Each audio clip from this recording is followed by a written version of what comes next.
Saya mau bertanya, di sini siapa yang punya uang? Angkat tangan, boleh angkat tangan. Yang punya uang, yang punya ya, semua punya uang ya. Uang itu penting, betul?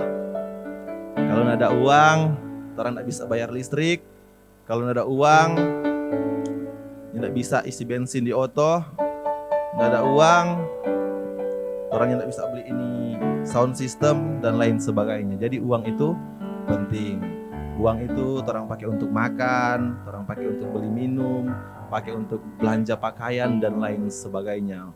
Namun harus orang ketahui bahwa uang ini bisa membuat orang baik, bisa membuat orang menjadi jahat. Betul? Nah, dalam Pengkhotbah pasal yang kelima ayat yang ke-10 bilang begini.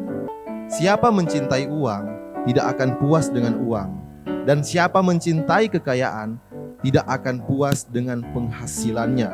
Ini pun sia-sia. Siapa mencintai uang tidak akan puas dengan uang, dan siapa mencintai kekayaan tidak akan puas dengan penghasilannya. Ini pun sia-sia. Nah, kita bisa melihat ada orang pasti banyak sekali kebutuhan-kebutuhan. Betul? Orang banyak sekali kebutuhan, ada yang harus orang beli, ada yang harus orang belanjakan dan lain sebagainya. Namun sebagian dari kita merasa berkekurangan. Sebagian dari kita merasa tidak cukup dengan apa yang ada di dalam uang yang ada pada kita saat ini. Sebagian dari kita merasa sangat, ini rasanya tidak cukup untuk saya belanjakan. Ini rasanya tidak banyak untuk kita belanjakan. Namun kalau orang lihat dalam 1 Timotius pasal 6 ayat 10, karena akar segala kejahatan ialah cinta uang. Sebab oleh memburu uanglah beberapa orang telah menyimpang dari iman dan menyiksa dirinya dengan berbagai-bagai duka. Nah, kalau hari ini firman Tuhan mengajarkan kita bahwa ada dua hal yang diajarkan. Bahwa pertama, mencintai uang akan membuat iman kita menyimpang, bisa membawa iman kita menyimpang. Dan yang kedua, itu ketika kita mencintai uang akan menyiksa diri kita, menyiksa diri kita dengan berbagai-bagai duka. Jadi kalau orang lihat, mari kita lihat kondisi kita saat ini. Apakah kondisimu saat ini karena uang telah menyimpang dari Tuhan? Mungkin karena uang, karena kecintaanmu akan uang, engkau tersiksa. Judul offering preaching saya pagi hari ini adalah uang itu diternak dan dikembangbiakan. Diternak dan dikembangbiakan. Amin. Nah, untuk beternak, orang harus memiliki pengetahuan. Jadi apalagi tentang berbicara tentang uang, beternak uang, orang harus ada pengetahuan. Karena kalau tanpa pengetahuan tentunya orang akan binasa dengan uang tersebut. Karena uang bisa membawa orang kepada kejahatan. Karena merasa kekurangan, orang boleh korupsi sedikit. Karena merasa kekurangan, orang melakukan hal-hal yang tidak baik. Jadi untuk menghindari hal-hal tersebut terjadi dalam kehidupan orang, makanya uang itu harus orang ternak dan kembangbiakan. Namun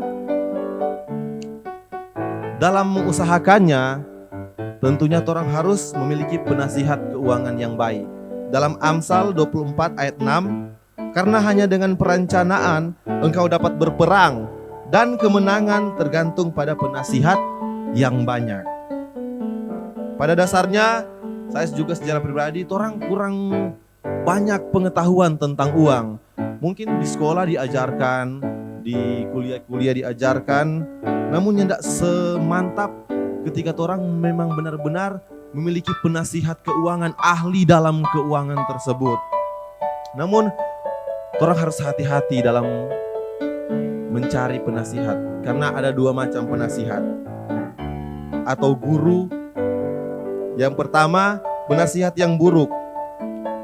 Ada survei yang menunjukkan bahwa keterpurukan atau kesialan-kesialan akan kita alami jika kita mendengarkan nasihat-nasihat dari orang yang benar-benar sebenarnya kelihatannya dia hebat, namun sebenarnya dia tidak hebat dalam hal keuangan.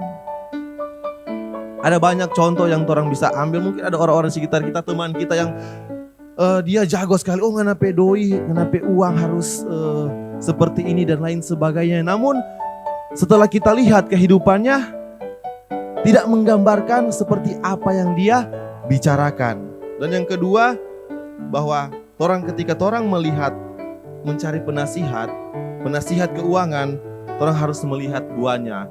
Di Metro Church orang boleh lihat bahwa ada banyak orang yang berhasil secara finansial, secara keuangannya yang bisa dibilang sudah matang, sudah berhasil.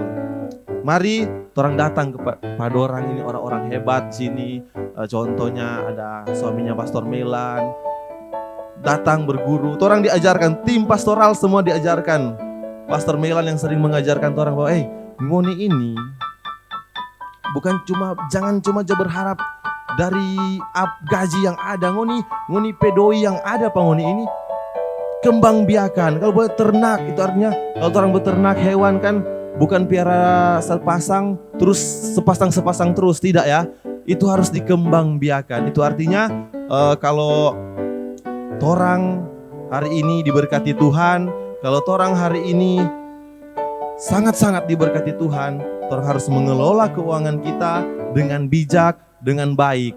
Carilah penasihat-penasihat yang benar-benar matang secara finansial untuk menuntun Anda melihat bahwa Tuhan memberkati kehidupanmu. Amin. Dan lewat berkat Tuhan yang sempurna itu, engkau akan dijauhkan dari hal-hal yang akan membawa kepada kejahatan.